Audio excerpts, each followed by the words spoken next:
بسم اللہ الرحمن الرحیم۔ السلام علیکم سامعین کرام، آج کا بیان زہر ولی کامل کے لیے تریاق ہے کے بارے میں ہے۔ زہر ولی کامل کے لیے تریاق ہے، اور اگر کوئی ولی زہر کھا لے تو اس پر اس کا کچھ اثر نہیں ہوتا، اور اگر یہی زہر کوئی طالب کھا لے تو وہ بے ہوش ہو جاتا ہے۔ حضرت سلیمان علیہ السلام دعا کرتے تھے کہ اے اللہ، میری جیسی سلطنت میرے بعد کسی کو عطا نہ کرنا۔ بظاہر یہ حسد ہے، لیکن حقیقت میں یہ حسد نہیں ہے۔ انہوں نے سلطنت میں 100 خطرے محسوس کیے، جسمانی، روحانی اور دینی، جس میں سے بچ کر گزرنا آسان نہیں ہے، اور ان کی دعا بعد میں آنے والوں کے لیے رحمت کا باعث بنی، اور ان کی یہ دعا شفقت کی وجہ سے دی کہ لوگ سلطنت کا بوجھ اٹھانے کے قابل نہیں تھے۔ سلطنت چلانے کے لیے حضرت سلیمان علیہ السلام جیسی ہمت چاہیے جو اس کے رنگ و بو سے صاف بچ نکلے۔ اتنی قوت ہونے کے باوجود بھی وہ سلطنت کے بوجھ سے پریشان تھے۔ حضرت سلیمان علیہ السلام نے لا علمی کی بنا پر ایک مشرکہ عورت سے نکاح کر لیا، جس کی پاداش میں آپ علیہ السلام کی انگوٹھی ایک جن کے قبضے میں چلی گئی، اور اس انگوٹھی میں سلطنت کا راز مضمر تھا۔ آپ علیہ السلام کو بے حد پریشانی کے بعد وہ انگوٹھی ملی تو آپ علیہ السلام نے دنیا کے بادشاہوں پر ترس کھایا اور دعا کی کہ اگر تو سلطنت کسی کو اللہ تعالیٰ عطا کرتا ہے تو اسے وہ کمال بھی عطا کرے جو اس نے حضرت سلیمان علیہ السلام کو عطا کی۔ لیکن حضرت سلیمان علیہ السلام جانتے تھے کہ میرے بعد کوئی بادشاہ بھی ایسا نہیں ہوگا جو سلطنت کا بوجھ اٹھا سکے۔ سامعین کرام، مولانا محمد جلال الدین رومی رحمۃ اللہ علیہ بیان کرتے ہیں کہ حکومت کرنا کوئی آسان کام نہیں ہے، اور اللہ تعالیٰ جب کسی کو حکومت عطا کرتا ہے تو اس میں اس کے لیے بے حد آزمائشیں ہیں۔ حاکم کو عوام الناس کی تمام ضروریات کا خیال رکھنا پڑتا ہے، اور اسے عدل و انصاف سے کام لینا پڑتا ہے۔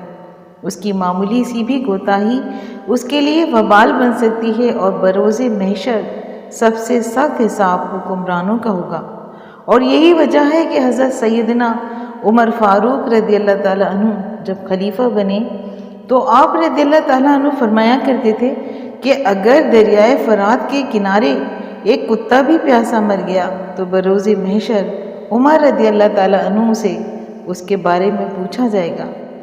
سامعین کرام، دنیا آزمائش والی جگہ ہے۔ ابتدا میں پاک روحوں پر نور کی تجلی ہوئی، اور اسی نور کی بدولت ہی انبیاء کرام علیہ السلام اور اولیاء اعظام علیہ السلام نے نمایاں کارنامے انجام دیے۔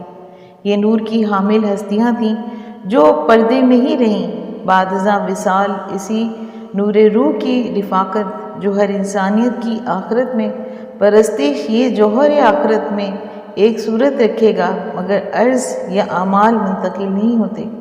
پہلے فکر آئی، پھر عمل مثالی کی صورت سے اعراض والی دنیا آئی، پھر آخرت، اور پھر اس کے اعمال کی صورت آئی۔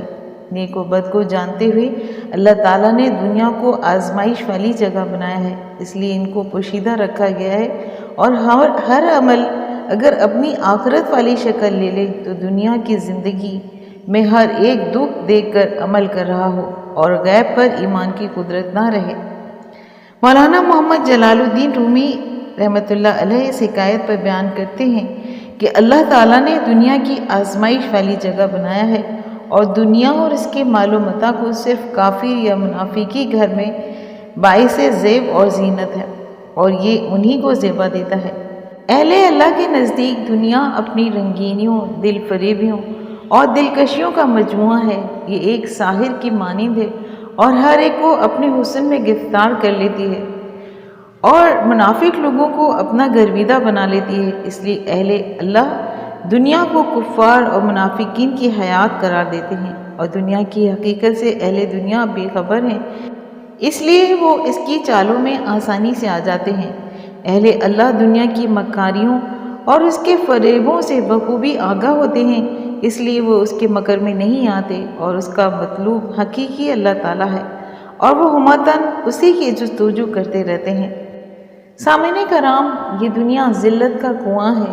ابو جہل کی مٹھی میں چند کنکریاں تھیں، اس نے آقائے دو جہاں، تاجدار الانبیاء، فخر بنی نوع انسان، حضرت محمد مصطفیٰ صلی اللہ علیہ وآلہ وسلم سے دریافت کیا کہ اگر آپ صلی اللہ علیہ وسلم کو آسمانوں کے راز سے آگاہ کیا گیا ہے تو بتائیے کہ میرے ہاتھ میں کیا ہے۔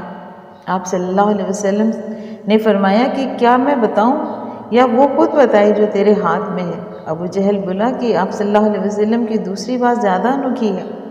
آپ صلی اللہ علیہ وسلم نے فرمایا کہ اللہ تعالیٰ ہر شے پہ قادر ہے اور تیرے ہاتھ میں پتھر کے 6 ٹکڑے ہیں، اور اب تو ان کی تسبیح سن۔ پتھروں نے لا الہ الا اللہ محمد الرسول اللہ کی تسبیح پڑھنا شروع کر دی۔ سبحان اللہ۔ ابو جہل نے غصے میں آ کر ان پتھروں کو زمین پر دے مارا اور کہنے لگا کہ تم سے بڑا کوئی جادوگر نہیں ہے۔ سامعین کرام، ابو جہل حضور اکرم صلی اللہ علیہ وسلم سے حسد کی بنا پر جل گیا تھا اور حضور نبی کریم صلی اللہ علیہ وسلم کے سامنے ذلت کے کنویں میں گر گیا تھا۔ اس لیے اس نے یہ معجزہ دیکھا اور بے دینی میں مزید سخت ہو گیا اور اس کی آنکھ خاک کو دیکھنے والا شیطان بن گئی۔